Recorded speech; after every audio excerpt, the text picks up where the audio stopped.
we're here. We're going to paint the bookshelf that we're going to turn into a hidden door.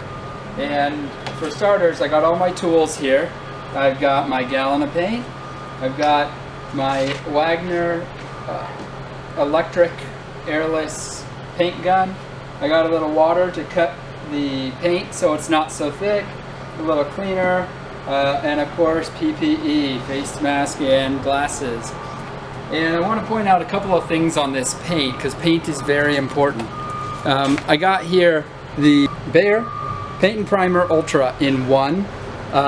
I got this for a couple of reasons, because it allows me to reduce the number of coats I put on to any application. It has mildew resistance, and it's a very durable coat of paint. And no paint, I believe, is single coat application. It's going to require multiple coats, and this is one of the best coverages on that first coat.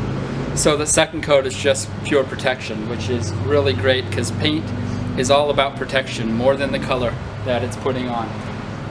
And so what I'm going to do is I'm going to mix a little bit of paint with water, because this is a water-based paint, and I'm going to cut it about 10:1 just so it's a little more viscous to be able to spray through this airless sprayer. And this sprayer is actually a stain sprayer rather than a paint sprayer. And I got this one specifically for detail work like this, where it shoots a finer mist, so I'm not going to be globbing a bunch of paint and causing drips in my project. So I decided to go with the stain sprayer rather than a paint sprayer, and there's a difference.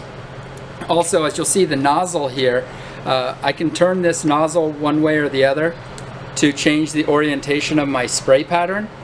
So when it's horizontal like this, my spray pattern is going to be vertical. So I want it to be able to spray like this, so I can get into all the nooks and crannies as I'm going around spraying all the shelves, because there's a lot of square footage on this shelf.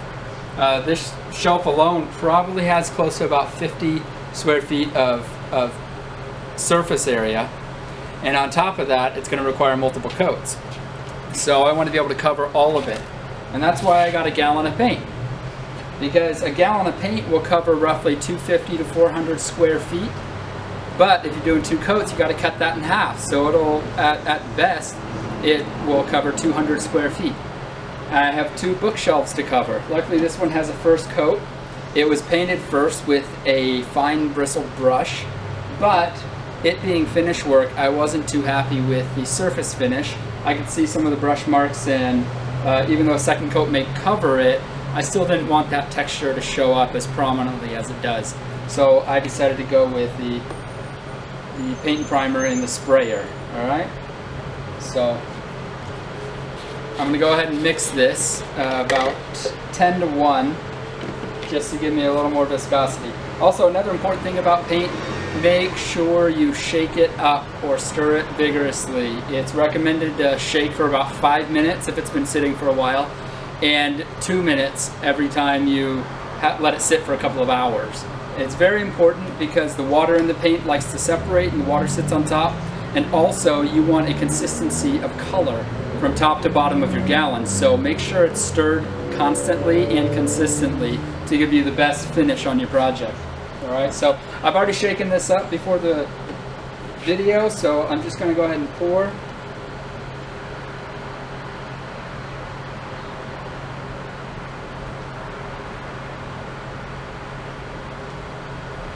I got my rag here to help clean up.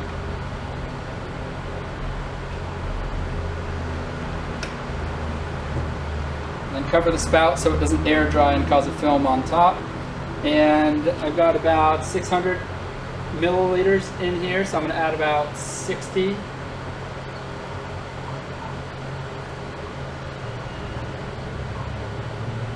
Of water.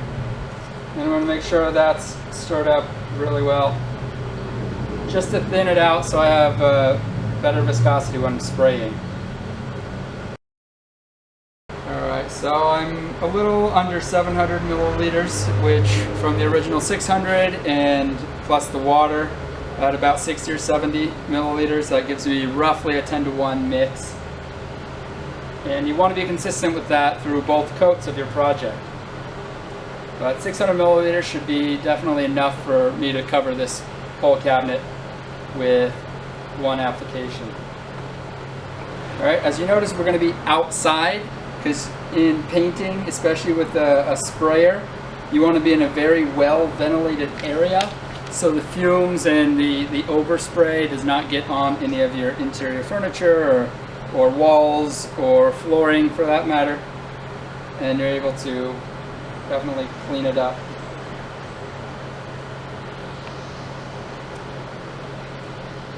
Okay, there we go, there's my mix. Let me get this back in the sprayer.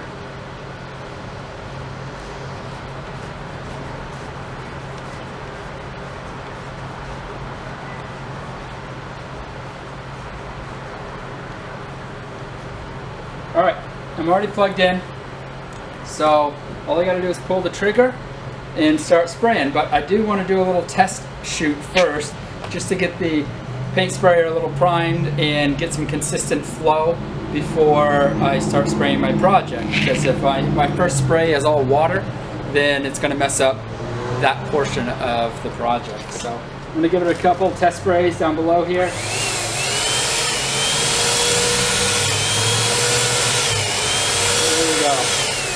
Got a really nice light pattern, and what I'm going to do is I'm going to do two really light air strokes. Basically, I'm going to give really light coats on this at first and come back with the second coat a little bit heavier to fill in any voids I missed, and we're going to have a finished project. So here we go.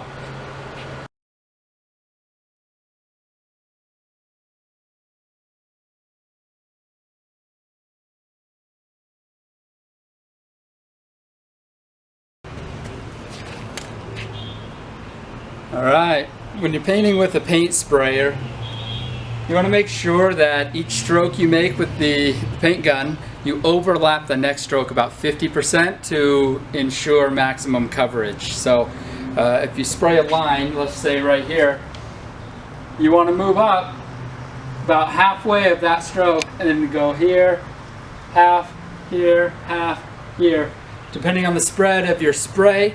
That'll ensure that you cover the most with the most efficient pattern without missing any spots.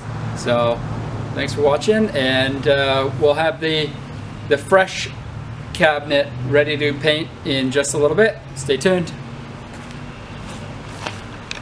And just a few extra pointers. When you're spraying with the spray gun, you want to stay roughly 8 to 12 inches back, especially with this gun. Normally it would be 12 to 18, give or take, the make and model of your spray gun. But this one you want to be about 8 inches to 12 inches back from your surface. And you want to run perfectly parallel with the surface you're spraying. You don't want to scoop into it and scoop out of it where you're going to have a concentration of paint in the middle or on the edges or in the corners. You want to just run parallel back and forth, overlapping your spray pattern each time about halfway. So full spray pattern, 50% down, full spray pattern. Other than that, we're going to get to a cleaning video because properly maintained tools are very important. A good set of paint tools should last you about 10 years. So we're going to break that down in a minute for you. Thanks for watching.